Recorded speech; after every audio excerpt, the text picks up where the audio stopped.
Welcome to Belmont Banter, the official podcast of Whitstable Town FC. Every week we chat to ex-players, supporters and invited guests here on Belmont Banter. Welcome to the official podcast of Whitstable Town FC. Whitstable Town Football Club's main sponsor is Fibertech UK Limited. Well, hello again, everyone, and welcome to Belmont Banter. And this evening, well, we've got a friend of Whitstable Town on, Martin Mills. Now, Martin, as we were talking off air, I know very little about your football history, which you're going to enlighten us with shortly. But I really wanted to know, when did you very first get interested in football? How old were you? Oh, Tony, I was at primary school, so I should imagine it was about seven or 8 years of age. That was at Doddington Primary School. Some memories from that, actually, just to share with you, that I remember we played 7-a-side, and one Sunday afternoon we were due to play a game, but the back of one of the school pitch, there was a house where the gentleman decided to light a bonfire, and it was pretty smoky. It was very foggy. We had to play through the smoke that afternoon. I'll never forget it. It was really, you could hardly see one goal from the other. The other thing as well was the headmaster of the school. He used to put 7 kids in his car to go to the next village or whatever to play the school football match. 7 kids in the car wouldn't be allowed today, would it? No, it would not be allowed today. Good God. Yeah. But that first sort of ignited my interest and enjoyment from football. So Doddington, that's Sittingbourne way, isn't it? That's right. Yeah, it doesn't. Unfortunately, one of the schools that have shut down now, because you used to go to your local school, whereas now you have choices. Yes. So it's unfortunately shut down. What was your the first club that you sort of really played football for then, apart from the school, or did you progress to the school side? I played for the school side. We didn't have any youth leagues in those days, of course, like now. So you just played for your school. I was just leaving school at 16 when a friend of mine at school said, "Oh, Faversham Town are doing trials. They're looking for youth and that sort of thing as well. So do you want to come along?" I went, "Yeah, okay." So I went up to Faversham Town and the trials, and I got taken on. Faversham Town was my first club. Blimey. And that was what, 16? At 16, yeah. A guy called Tommy Coulter ran. It was very well known in the Kent soccer circles.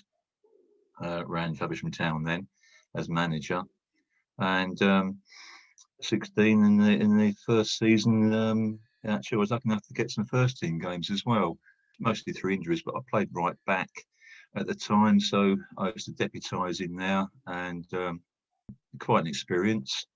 But one of the guys that joined just after I did, he was a more senior guy, was a guy called Derek Hales. Oh, blimey. Now, Not the Derek Hales. The Derek Hales. Wow. Yes, the older generation will probably know I'm talking about. The younger generation won't. Won't have a clue. Derek joined Faversham Town. He'd been released, I think, by Gillingham and Norwich. And he came to Faversham Town as a bit of a stepping stone, really, because he went on to play for Luton, Charlton, Derby, West Ham, famously falling out with Mick Flanagan on the pitch, both getting sent off, his teammate. He was a bit of a beast, wasn't he?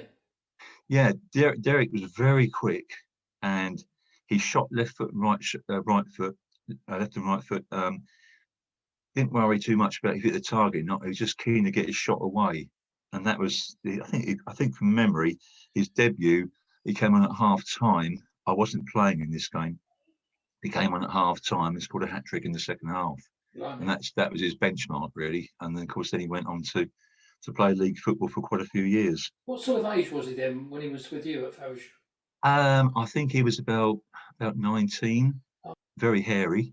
Yeah. As you were in those days, quite shaggy hair, but he was hairy all over, face, beard, the whole lot. But he had 2 brothers as well, Ray and Richard, and they were a pair as well, because Ray was quite a prolific goal scorer for Canterbury, and Richard was a character where. Shall we say uncompromising centre half? Don't look at him too long, otherwise you'll be sorted out. But yeah, there were interesting times. I remember playing the first team game when there were some very good players there. I mean, I won't go through all the names, but a lot of them went on and played many games for clubs that like Ebbs Fleet, etc. But they looked after me when I first played. I remember this guy saying to me that he would, I won't use the same words he used, but he was going to break my leg in the game. But the lads sort of, they were men really. Yeah. I mean, and very good footballers, and they just looked after me. Didn't let me worry about it at all. But those days were quite funny because we used to have a groundsman called Frank, and he used to run. We used to have baths. We didn't have showers. We had baths, and Yes. I remember coming off we used to train Tuesday nights and Thursday nights, 2 hours each night, and coming off those in the evening, 7 till 9. And we couldn't find our way across the dressing room because it was so steamy. But so, you got trouble finding your clothes. It was ridiculous. Yeah, and another one as well. Pre-season run. Pre-season run. Yeah, 7 miles. First session back. Where was that? All around the countryside. Yes, it was. Yeah. And one of the characters, he used Frank, the old groundsman, had a bike. And the bike disappeared, and so did the player. But he reappeared at strategic points. And when we came back to the ground after this 7-mile run, we were absolutely wasted, to be honest. He came in, jogged into the ground, and he looked quite fresh. We all knew the reason why. Yeah, you knew the reason why. Yeah. Yeah. The same player was in another game as well. He got injured, and they got the stretcher out and put him on the stretcher, and as they picked the stretcher up, the 2 poles came up, but the stretcher stayed on the ground. So that's a classic comedy moment. Yeah, comedy routine. Eventually got up and walked off. Oh dear. Yeah. They were interesting days. How long did you stay at Faversham for then? I can't remember exactly how long. I mean, I think after a couple of seasons, I played in the reserves and youth teams and some first team games. And then I went on loan to Ramsgate for a season with some of the other lads as well. With young side, we had two senior guys, Mick Williamson that ran it, and Les True was a Scottish player, played quite a few games, but he played with the first teamers that came down. It was the reserves, but it played in the Old Kent League, and the Old Kent League used to be very strong. Tough sides, weren't they? Yeah, very strong sides, very good players. So played in that and gained a lot of experience from it. So then I went back to Faversham again. I think Tommy Coulter had left by then. Actually, there might have been, who was running it then? Might have been Peter Larriman, Carl Larriman's dad, or Bill Davis. I'm not too sure who came from Hythe. But it was an interesting sort of road. That time I went back, they left the Old Kent League and gone into the higher leagues, so it was more travelling. That would have been the old Southern League then. League or Athenian League, Metropolitan Leagues, and all sorts like that. Really, I mean, I remember the travelling was pretty horrendous. We used to have a beaten up old bus. Used to leave at 9 o'clock in the morning to go to somewhere like Aylesbury. Yeah. This is before Ep94 was fully opened, and took 5 hours to get there, play the football match, and then 5 hours to get home. So you got home about 11 o'clock at night. Yes. And that was exhausting, and that really sort of pushed me away from playing for Faversham to a degree, because it was just getting ridiculous travelling. I mean, I knew I wasn't good enough to make it pro or anything like that at all. So I wanted to enjoy my football. So I came out of that league, and that's basically, I think, when I went onto Whitstable. But I mean, on the travelling side of it, though, it was we had Dave Gillam's dad, Harry, bless him. He was a real character, a bit like Gilly is anyway. But it must be in the blood. It must be, yeah. But Harry used to have, I think it was a banjo. The actual instrument might be incorrect, but it was like a little banjo anyway. And he was a bit of an entertainer. So he gets on the bus with the banjo, and off we go to the match. And after the match, we're on our way home. And invariably, there's always a pub stop on the way home. anyway, Harry's got the banjo thing out, and he's playing songs in there. We were singing "Roll Out the Barrel," etc. All the classics. Yeah, all the classics. And put up this pub, and God knows where it was, but it was quite quiet outside. So there's like 20 odd people get off this bus, players and staff and etc. And we go into this pub where there was intimate conversations taking place, and it was quite quiet and homely. We all come piling in, so they all look around it and say, "What the hell is happening here?" So anyway, we get our drinks, and conversation is a bit louder because we're all in there. And Yes. then Harry gets his banjo and he starts plunking the strings, and off we go. We start singing in this quiet pub. Well, honestly, Tony, it wasn't long before all those people in the intimate conversations were actually singing as well. Yeah, I can imagine. The whole pub was singing. That's the magic that Harry had. Yeah. And it was fantastic. And when we actually were leaving, they didn't want us to go. It was quite amazing. Fantastic. But yeah, it was great to find some characters. You're talking about the old Kent League that was. I mean, you had really good sides in there like Snowdon and almost ones that are not around anymore. Unbelievable, wasn't it? Well, yeah, I mean, Snowdon, I think when I started playing, it was the Chathams, the Sheppeys, Sittingbournes, yes, etc. that had the players. They used to sort of almost go from club to club each season almost, really. But I mean, I could roll off quite a few names, but it would be disservice to the ones that I wouldn't name. But they were, God, it was strong. It was very strong. They used to play a lot of football, switch the ball around, big uncompromising people, but they could all play football, I mean, actually, I talked to Jason Lillis and discovered that actually I used to play against his father, Alan, who was a very good player, big centre half. Heard the name boy, before, yeah. He could play football, and as a lot of them could. I mean, I think personally, what I see today compared to what I played in, I think the football was probably better back in the day. It was a real struggle sometimes to contain them, but yes, they were the biggest sides, I suppose, really. And the gates used to get a bit like coming back now in a way, really, with the Herne Bay, Whitstables and Favershams and that. But we used to get regular 500 to 1,000 plus playing in front of those. And playing over at Sheppey on a midweek game where they're kicking the tin behind the goals in the old Bartley road ground. It doesn't exist now. Yeah. Shouting out abuse at us. They were going to win the league one year. I played over there and for Whitstable, and we were right under the cosh all evening. And he managed to get a breakaway goal and beat them 1-0. It made the crowd a bit quieter. But, yeah, I bet it did. yeah. Who was the manager at Whitstable when you played then? When I first joined, Charlie Ridge actually got me involved with Whitstable. He saw me playing on a Sunday morning in a game. And at Whitstable actually, and he said to me about what was I doing, and I said, well, I actually walked out of Faversham and I was just kicking the things around a little bit. So he said, no, come down to Whitstable. So Peter Merritt, this was about halfway through the season. Peter Merritt was running the side then. Great bloke, Peter. Nice man. Lovely guy.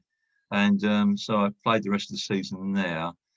And the following season, that's when Bill Craig and Chrissy Weller took over and brought people into the club like Andy Leach and Clive Hicks and Peter Ambler, Steve Wadhams, etc. And Jerry Allen joined the club that season as well. Trevor Gowan was a brilliant centre half.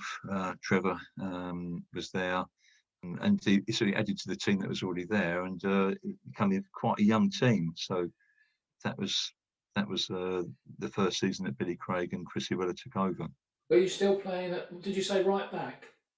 No, I went there as right back, started off with, and but Clive Hickson was going to play right back, and he was amazingly quick.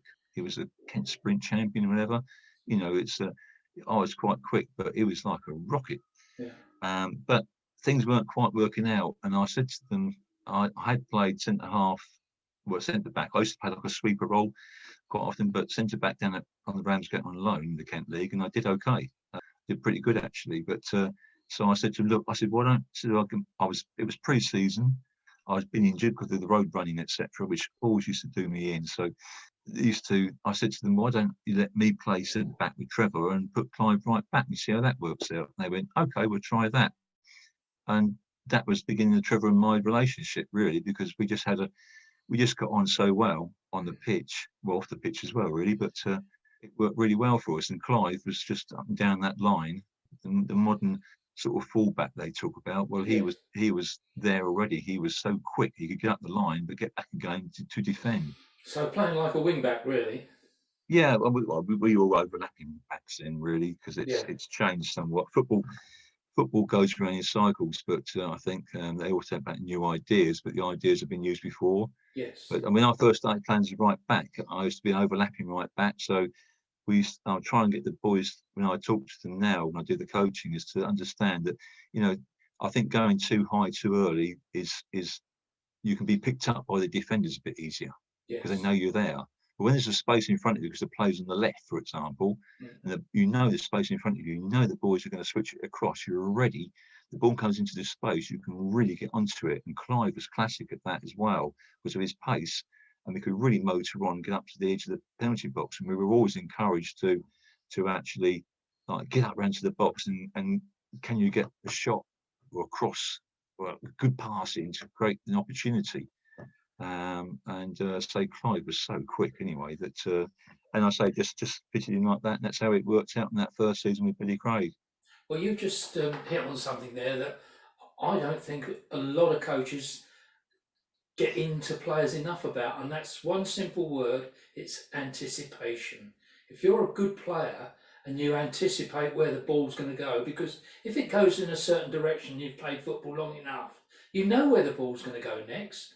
And if they anticipate, that gives them not only a second head start, a couple of yards. It is. I mean, I'm banging on quite often about scanning and getting your pictures. I'll probably get boring to the players about it, but it's so important to actually know what's going on around you. Yes. And I was, although I lacked in many areas compared to some of the boys, like ability-wise, and that's doing well.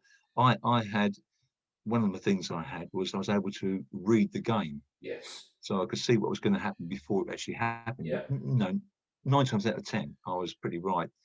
But I could read the body language as well.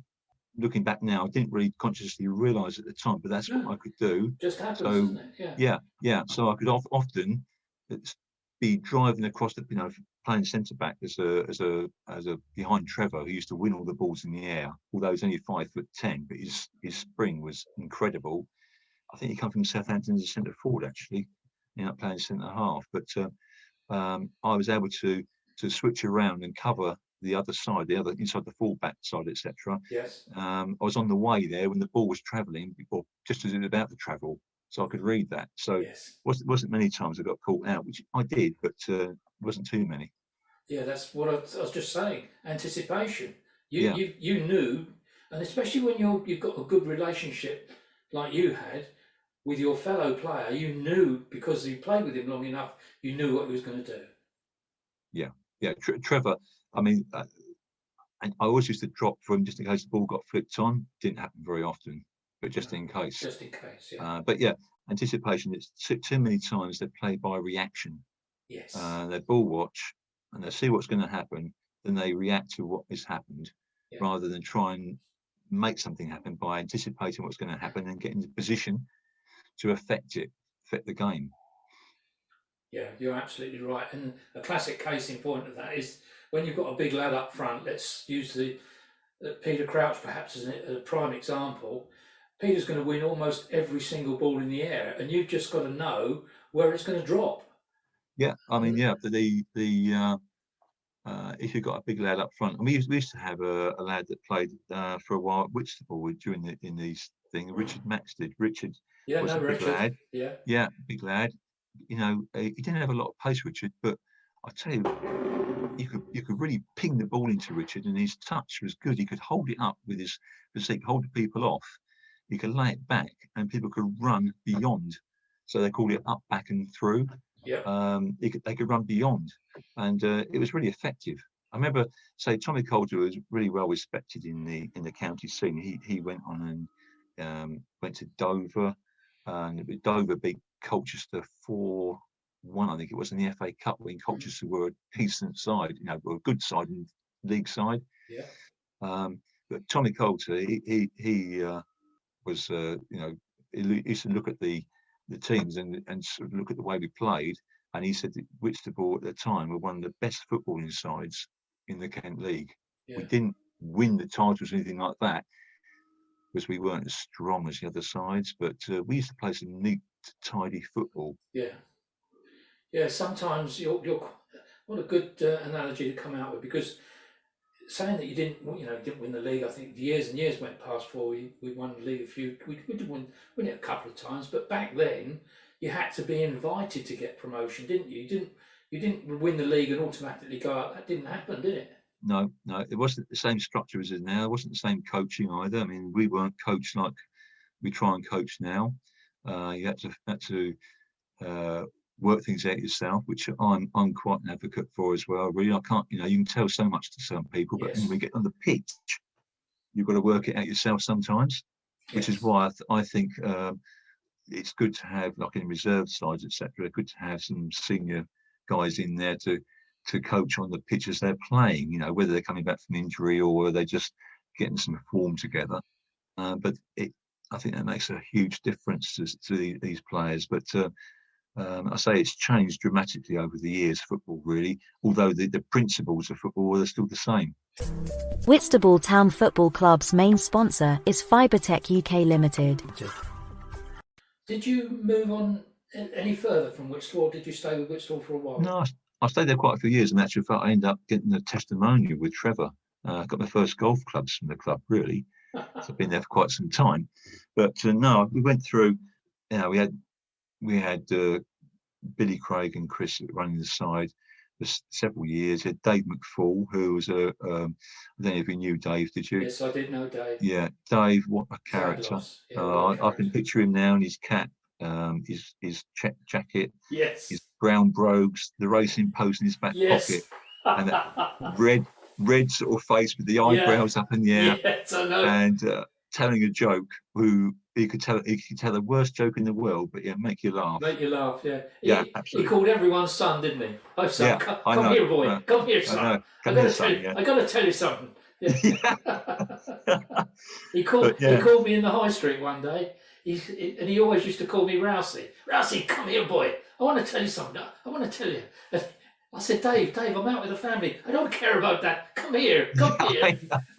Yeah, he was a brilliant guy. There was a lot of good guys. I mean, Brucey Smith and Connie were around then as well. Lovely people. Yeah, they were. But we went to, I think it was 78 when we went to the Kent Senior Trophy against Faversham, which we lost 1-0. But that was a game which I remember well. Trevor Gowan and Peter Ambler collided with a ball in the air. I think Peter had something in his mouth. It was like a metal brace or something like that, which actually cut Trevor's head open. Oh my God. So they bandaged Trevor's head. And Trevor was a very clean header of the ball. He used to smack his forehead. You could really hear it slap the forehead. Well, with the bandage around his head, every time there was a white football, all white, and every time he headed the football had a red spot on it. Oh my goodness. I'm talking about not just a little spot, quite a large big spot. Yeah. And this was before half time, and during the first part of the second half as well. And as the ball rolled, it looked like it was out of shape because of the red spots, etc. Really weird. I mean, again, today you wouldn't be able to do that because there's blood on the ball, blood on the shirt, blood on the headband, everything. Eventually took Trevor off, and we conceded not long after Trevor had gone off. I think Dave Gillam actually scored the winning goal that day. But Trevor, bless him, he was pretty ill after that for quite a few weeks. But that's the final I remember. But we lost 1-0 to that. Then we got through a couple of years later, I think it was, to the Kent League Cup final against Chatham at the old Ball Lane ground in Sittingbourne. And that was quite a famous game for quite a while because we up against Chatham, who had some, they were one of the strongest sides in the Kent League. I think they might have been champions that year. Yep. Did you go, Tony? I can't remember. You're talking about it now, and it's sort of coming back to my memory now. Yeah. Yeah, we went there and turned up, and we were being outplayed. We were 2-0 down. We pulled it back to 2-1. Then it went to 3-1, and I think it was 5 minutes from the end. We were losing 3-1. Then we managed to get another goal back, and then I think it was Jerry actually equalised in virtually the last minute, make it 3-3. Apparently, Radio Kent had said with the 3-1 score at the time, they said it's all over here at the ball ground. Chatham are just, running the time down, ready to clinch the final. Anyway, 3-3, and then we went into extra time, and dear old Stevie Wadhams, the ball came across, and he just rose like a salmon, proverbial salmon, nodded it home. We won 4-3. It was a major shock, but it was brilliant day. It was so good for the Whitstable club that hadn't won anything for donkey's years to actually come up with a victory. Absolutely. Now, you just mentioned Chatham. I think along with Deal, apart from Deal winning the Vase, which they did, and they had a period then when they won the league a couple of times, but Chatham and Deal, to my mind, both at the time had a team good enough to play at a different level, but they never got there. It's crazy, wasn't it? Yeah. I mean, say back in the day, again, the Kent League, well, there was a lot of players there that had league experience.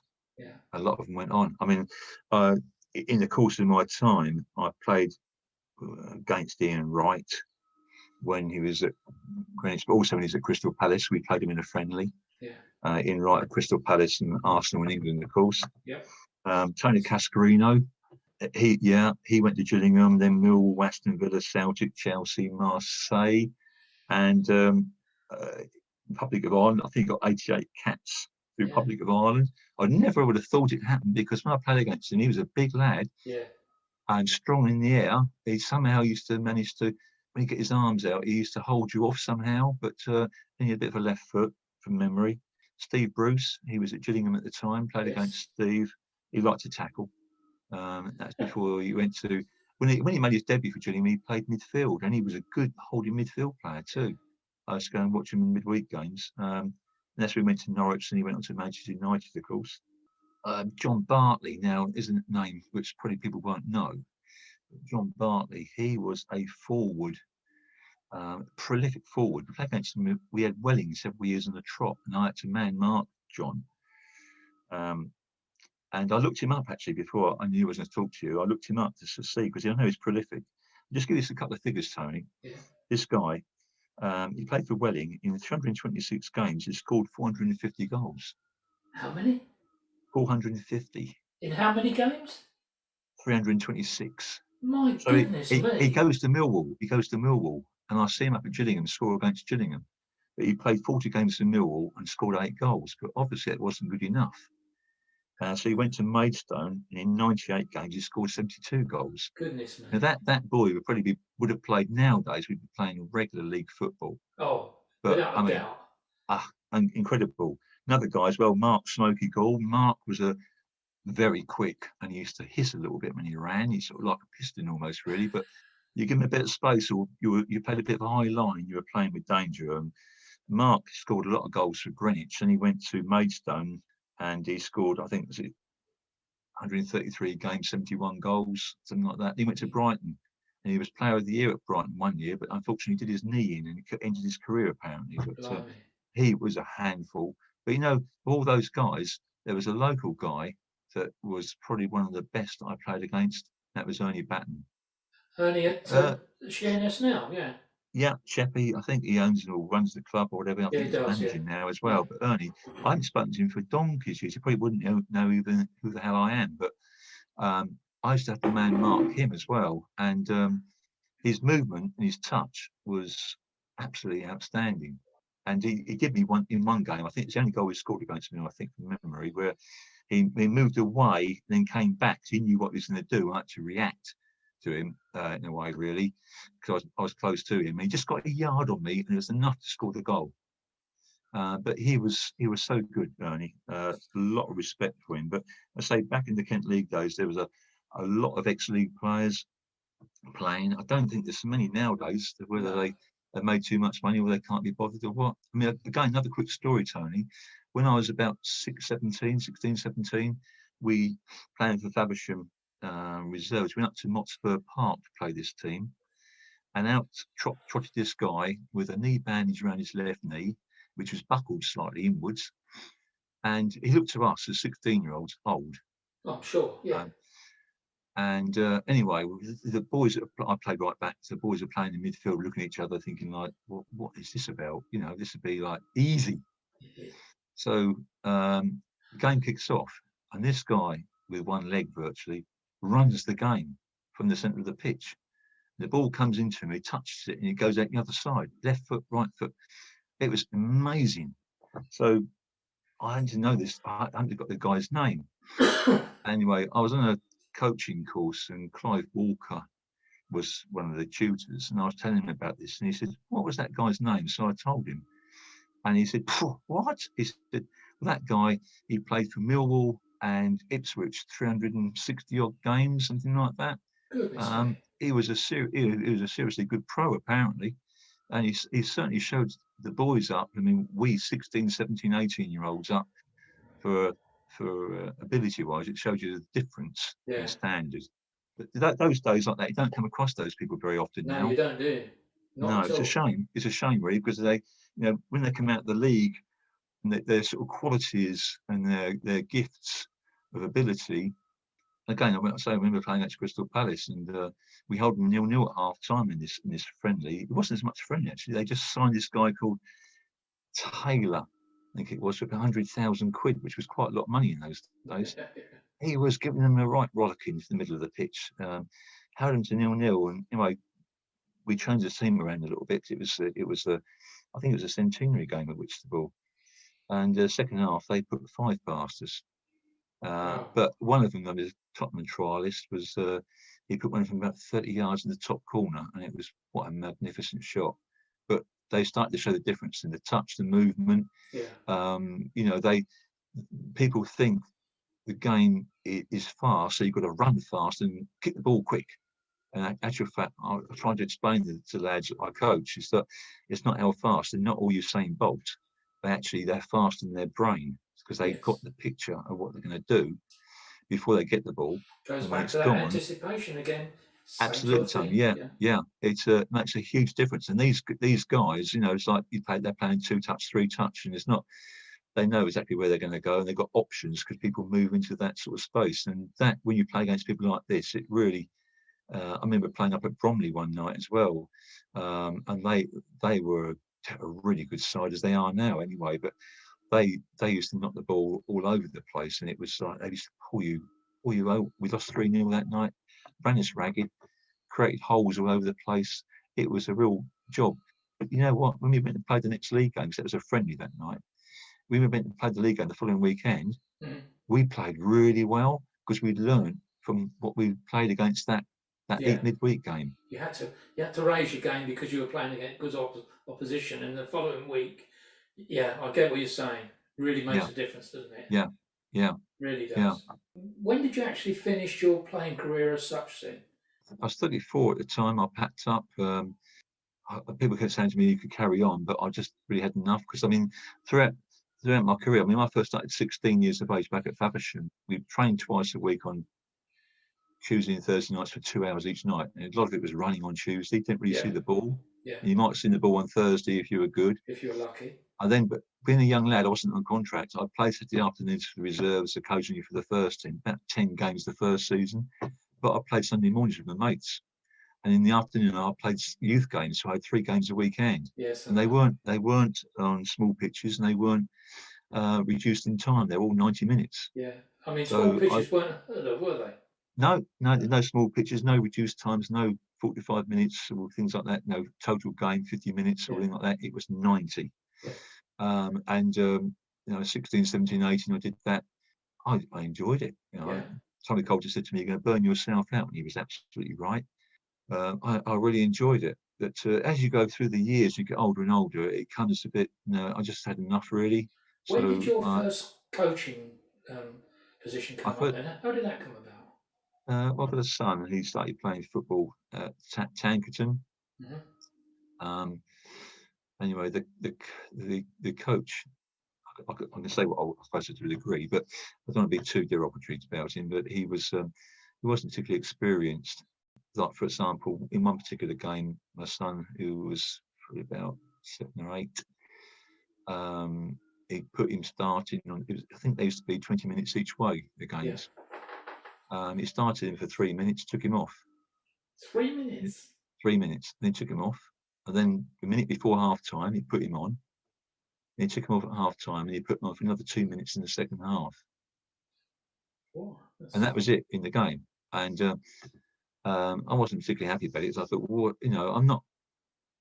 It was a case of like, how's a boy going to develop? Yeah, how's he going to like develop? that? So and just before half time, when he got coming for the minute, he burst into tears. So I thought, well, no, he's not going to enjoy this. So anyway, I spoke to a couple of other parents. They asked me what was wrong with me, because some of them knew I used to play anyway. I said, what's up? And I sort of said to them about it. And I said, well, I might as well look for a different club, really, so they can get some actual football and enjoy himself.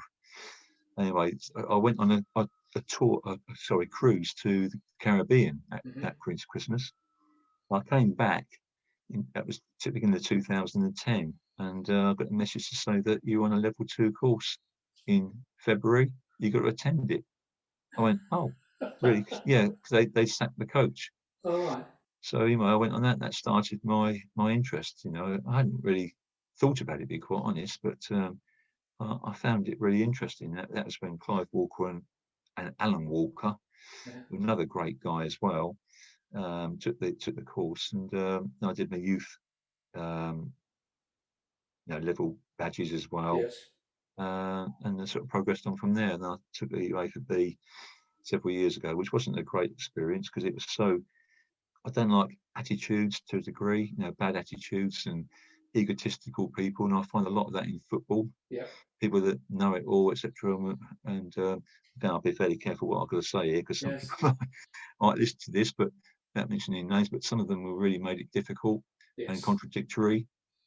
It was like they're the only ones that knew anything about it. Actually, I think the FA, to a degree, are ones that they change their mind about every 2 years how they're going to do something, and it's their way or no way almost. Yes. And there's many ways of coaching football. There's many ways of playing football as well.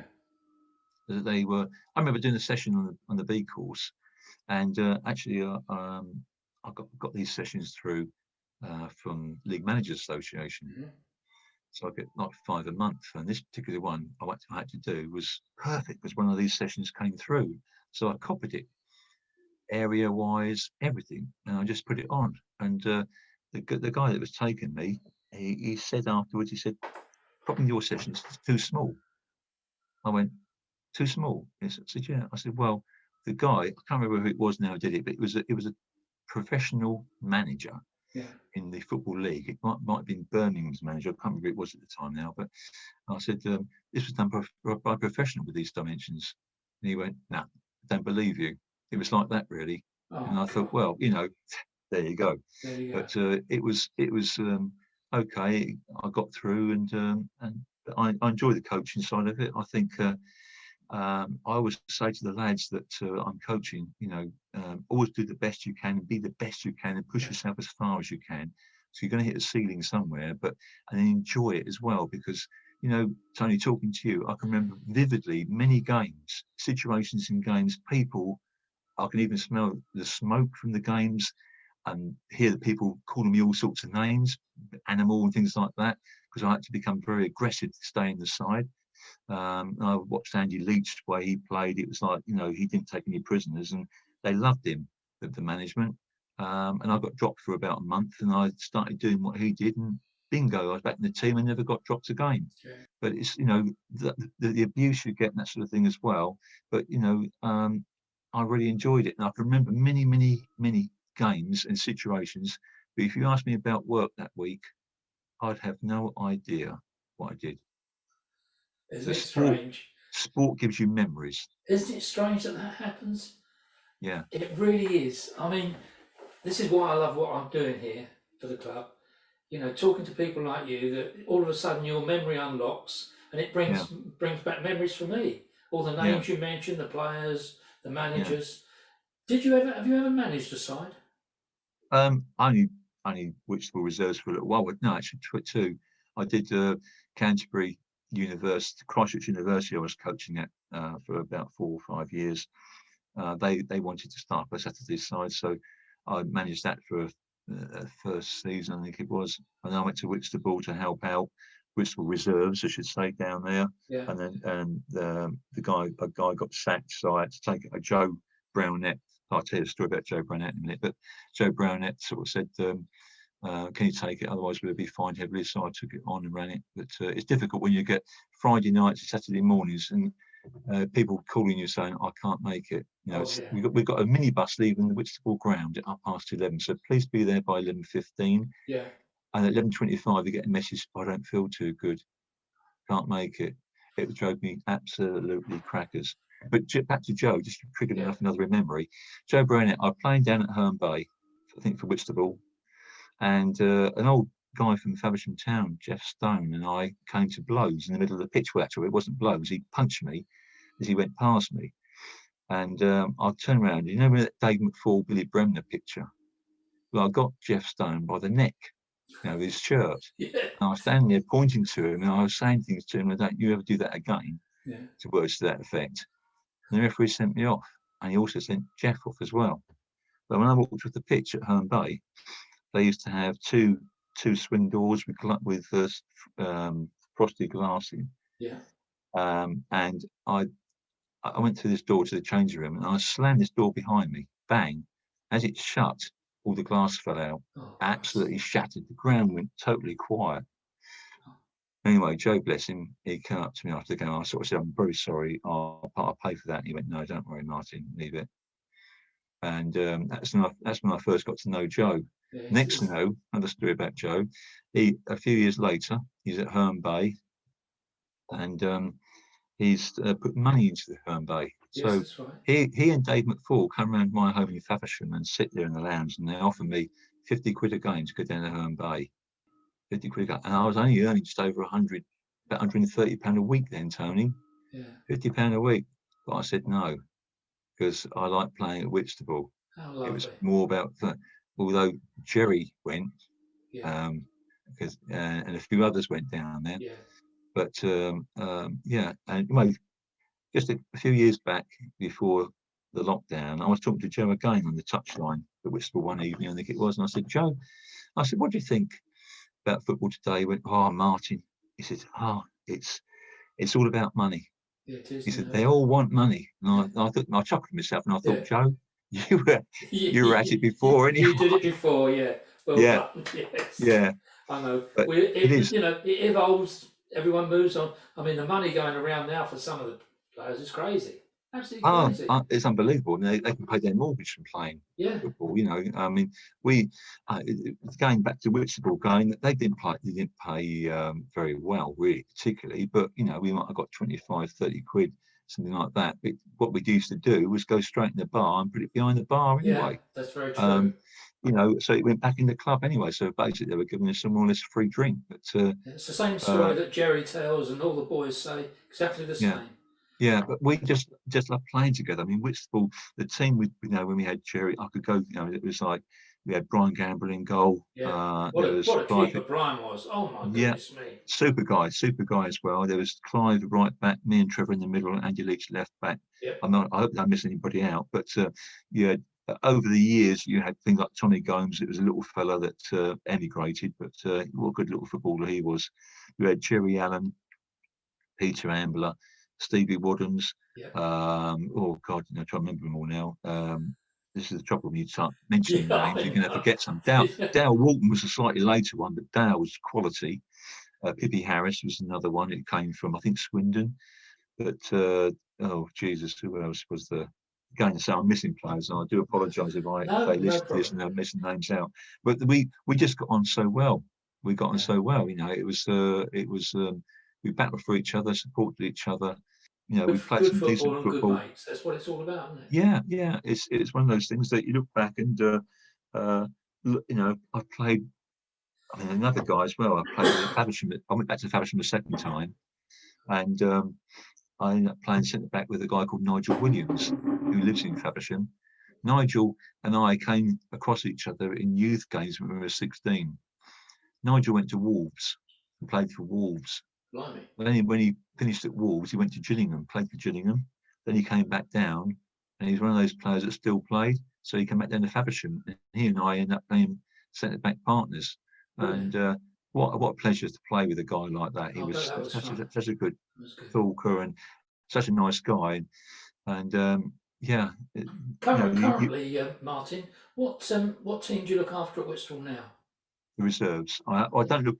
I mean, I helped Josh Elgar, who was a brilliant coach, and with the Whitstable Academy and the other things he does. I mean, I was texting him tonight and sort of saying, you know, he's a bit worn out. Well, he works such hours. I mean, I run our business, but he's just extraordinary hours and miles he puts in. I know he does. So I'm there ready to help him out as a senior, you know, another coach, another pair of eyes, another voice in the dressing room from perhaps a different angle. Yes.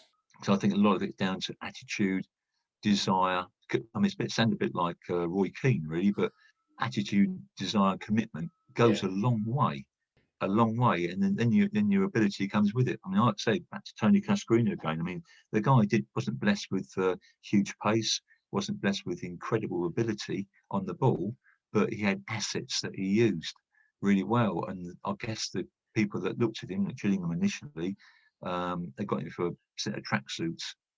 And when you think his career took all those including 88 Republic of Ireland caps, they see something in there. Absolutely. But it might well have been the attitude as well, which is a big part of a player. Absolutely. So you know, you've got to characters. I'm looking for characters, you know, that will stand up on the pitch and almost not literally, but punch their chest and come on, let's go. Whereas a lot of the times it's a bit, you know, wishy-washy in a way, really. Yeah. I think that's where they've got the mental toughness, I suppose, is another way as well. You know, when you can see things don't go for you, you're going to really knuckle down and you can change things around. Yeah. You can change things around. You can. Well, it's been a fantastic chat this evening. I've really, really enjoyed it. Really, it's been a pleasure, Tony. Thank you. Yeah. No, I've really enjoyed it because, as I said when we very first started, I knew nothing about your journey. I knew you played for Whitstable, but I didn't know, you know, how you got there, where you've been, and now where you've gone to. It's absolutely fantastic. I think I played 18 years at that level or various levels. I think over 700 games I played. I say Whitstable kindly gave me and Trevor a testimonial, and I was always grateful for that, really. But they didn't need it done. It was just a pleasure playing for the club, really, because the club is such a family-orientated club, I think. And I think the plans that they've got at the moment with Steve, the chairman, and other things that are happening or going to happen that can transform that club, I can really see it, growing from strength to strength. Whether it'd be good enough to actually go up higher and higher in the leagues to dizzying heights of like Conference South, that's the thing that I don't know. But they've got the right ideas, and I think, and needs to be the right sort of people. In your good self, Tony, you know, and there's Bernie Thompson. I mean, there's Bernie. I see Bernie around. He wrote a brilliant book, which I was given a copy by someone for a Christmas present a few years ago. And anybody listening to this that wants to know a bit more about Whitstable history, that is a book to read. I think he's done a superb job on that. He has, hasn't he? I think he's doing a more up-to-date version as well. Is he? I think so. Yeah, I did talk to him about it, a couple of years ago, and I said to him about how well it had been received. I mean, I thought it was fantastic, and and then of course you got Dougie Boss. Dougie's been brilliant around the club as well, so it's been good. The club itself has been very lucky over the years to have such sort of the earth type of people, really, that put the hours in, put the miles in, got the desire and commitment again, and got the best heart for the club. And absolutely have. Yeah. Oh well, we'll have to leave it there, Martin. So from me here on the other end of a Zoom call at Belmont Banter, and Martin. Martin, it's been a brilliant chat. I've really, really enjoyed it. So what we'll do is we'll leave it there, ladies and gents, and we'll catch you again soon. So from me and Martin, cheers. Good night, everybody. Thank you. Good night. Cheers, Mark. Thank you.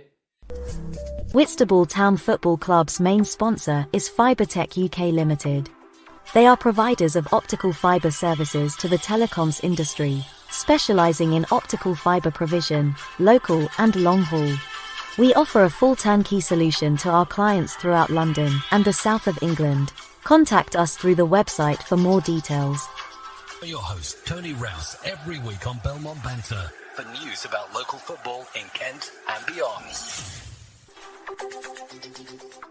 I do hope that you've enjoyed today's episode of Belmont Banter. Don't forget there's a new episode out every week which comes out on a Sunday night, early Monday morning. And you can leave your suggestions for a guest to invite at the end. And leave a like, and don't forget to pass it on to all your mates. Cheers!